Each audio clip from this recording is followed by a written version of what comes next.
Ang kulay po ay natututunan natin dahil nakikita natin ito. May mga halimbawa na tinuturo sa atin, kaya nabibigyan natin ng pangalan ang kulay na iyon. Halimbawa na lamang, habang lumalaki tayo, tinuturuan tayo na ang kulay ng dahon ay green o berde. Ang kulay ng puno ay brown o kayumanggi. Ang kulay ng mansanas ay red o pula. Ang kulay ng hinog na mangga ay yellow o dilaw. Ang kalangitan ay blue o asul. Hindi natin kayang i-describe, pero ituturo lang natin at malalaman na natin na yun yung kulay na yun. Kapag naging magkaparehas, yun na yung tawag sa kulay na iyon. Ang mga kulay din ay nagbibigay ng kahulugan. Ang tawag po dito ay idiomatic expressions na gumagamit ng kulay. Halimbawa po, pag nakarinig tayo ng to see red, ibig sabihin galit na galit. Kapag sinabing green with envy, ibig sabihin inggit na inggit. Kapag sinabing feeling blue, ibig sabihin nalulungkot. Kapag sinabi naman pong black sheep, ibig sabihin kakaiba o hindi kaparehas ng karamihan. Itong mga color idiomatic expressions na ito ay nasa negatibong aspeto. Pero meron din naman tayong kulay na ginagamit sa positibong idiomatic expressions. Kapag sinabing rolling out the red carpet, ang ibig sabihin po ay pinahahalagahan ang bisita.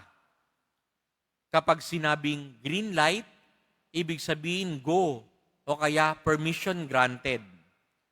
Kapag sinabing blue ribbon, ibig sabihin superior quality, mataas na kalidad.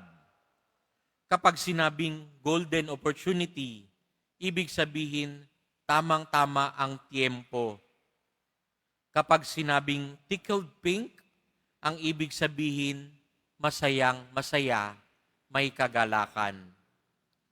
Sa atin pong liturgical year, mayroon din tayong ginagamit na liturgical colors para magbigay ng kahulugan sa ating mga selebrasyon. Kapag Christmas o Easter, gumagamit tayo ng kasuotan at ayos ng simbahan ng mga kulay puti o ginto. Kapag naman santo na martir, pula ang ginagamit natin dahil pinahihiwatig nito ang dugong dumanak para sa pananampalataya, dugo para sa Diyos. Kapag ordinary season, ginagamit natin ang kulay green o berde. Kapag Adbyento at Kwaresma, gumagamit tayo ng violet.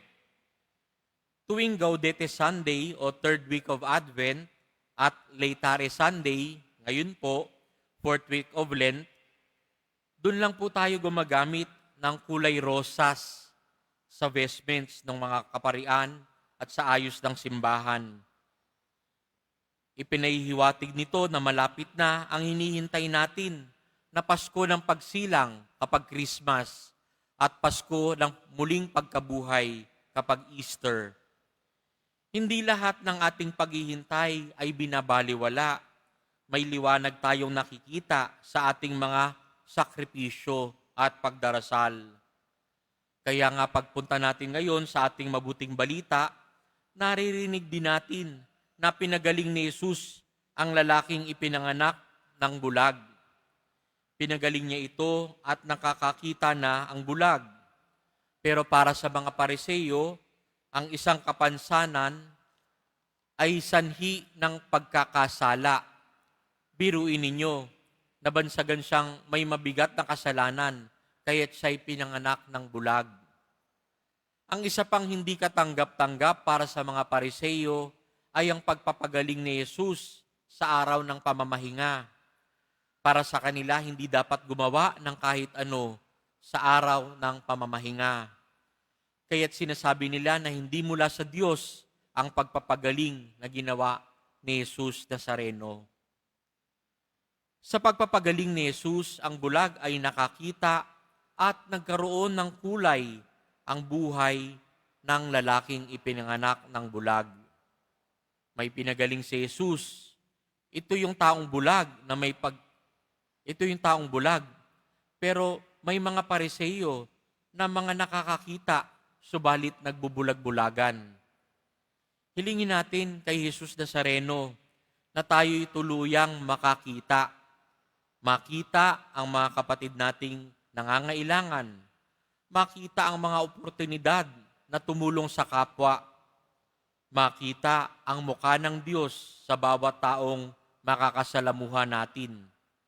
Naway hindi tayo mabulag at magbulag-bulagan sa pangangailangan ng mga kapatid natin. Buksan mo, O Panginoon, ang aming mga mata at bigyang kulay ang aming buhay. Amen.